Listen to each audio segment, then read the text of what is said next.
Assalamualaikum warahmatullahi wabarakatuh. Kami dari kelompok B dengan beranggotakan Elza Rika Istifa, Roshid Muarif, Ali Mustafa, dan Siti Watmah akan mempresentasikan review paper.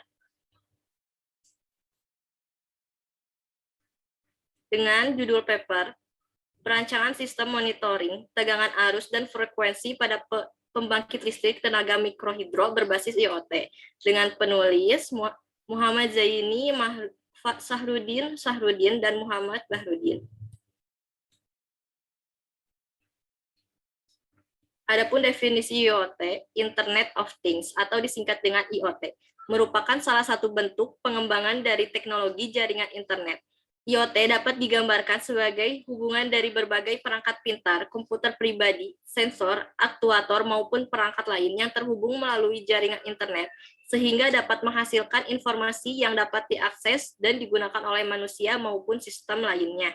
IoT juga dapat diartikan sebagai suatu konsep dengan menempatkan objek-objek fisik yang dapat terkoneksi dengan jaringan internet, serta mampu mengidentifikasikan secara otomatis melalui perangkat lainnya. Selanjutnya akan disampaikan oleh teman saya. Terima kasih Siti. Selanjutnya yaitu mengenai perangkat keras beserta fungsinya. Yang pertama ada modul sensor PZTR004TP3 yang berfungsi sebagai pengukur daya, tegangan, arus, dan energi yang terdapat pada sebuah aliran listrik.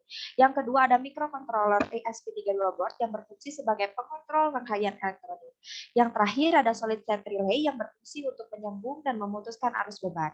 Selanjutnya ada perangkat lunak beserta fungsinya. Yang digunakan di sini ada platform UBDOTS yang merupakan platform IoT yang dapat mengelola perangkat secara bersamaan, kemudian IoT itu sendiri yang berfungsi untuk menghubungkan berbagai perangkat pintar, komputer pribadi, sensor, aktuator, maupun perangkat lain yang terhubung melalui jaringan internet seperti yang sudah disampaikan oleh Siti tadi. Dan yang terakhir ada Telegram. Nah, Telegram di sini berfungsi sebagai penerima notifikasi yang akan dikirimkan oleh UBDOTS. Selanjutnya dilanjutkan oleh teman saya. Cara kerja pembangkit listrik tenaga mikrohidro secara teknik bekerja dengan memanfaatkan ketinggian jatuh air, debit air, dan tekanan air. Dari energi tersebut diubah menjadi energi mekanik dengan memutar poros turbin. Setelah itu, energi mekanik pada poros turbin ditransfer menuju transmisi, kemudian disambungkan dengan generator untuk kemudian diubah menjadi energi listrik. Karena adanya rugi-rugi daya yang tercipta dan faktor waktu, pembangkit listrik tenaga mikrohidro dibutuhkan pengecekan atau memonitoring secara berkala. Namun pada pembangkit listrik tenaga mikrohidro konvensional masih dilakukan perancangan sistem monitoring tegangan, arus, dan frekuensi pada pembangkit listrik tenaga mikrohidro berbasis Internet of Things. Dari pemantauan tegangan, arus, dan frekuensi tadi diharapkan mampu dianalisis tindakan apa yang akan dilakukan dan kapan akan dilakukan perawatan. Selanjutnya akan diteruskan oleh teman saya. Terima kasih.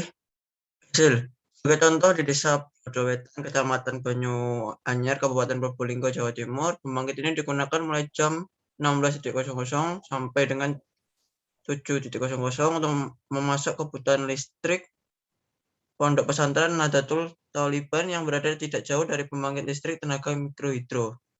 Hasil pengujian modul sensor PCIM 004T-V3 dengan parameter pembacaan ialah tegangan, arus, dan frekuensi listrik dapat ditarik jumlah besaran nilai error dari selisih pembacaan tidak beda jauh.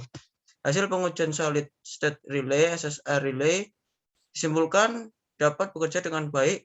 Hasil pengujian data monitoring pada UBDOT yang dilakukan dengan mengirim dan monitoring data.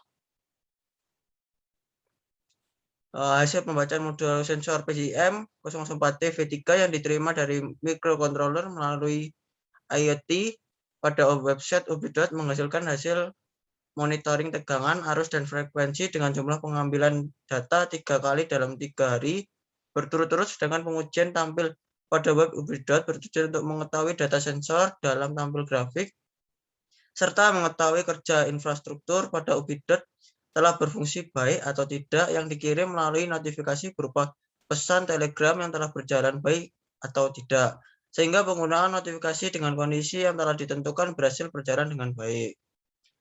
Sekian presentasi dari kelompok kami, kurang lebihnya mohon maaf. Wassalamualaikum warahmatullahi wabarakatuh.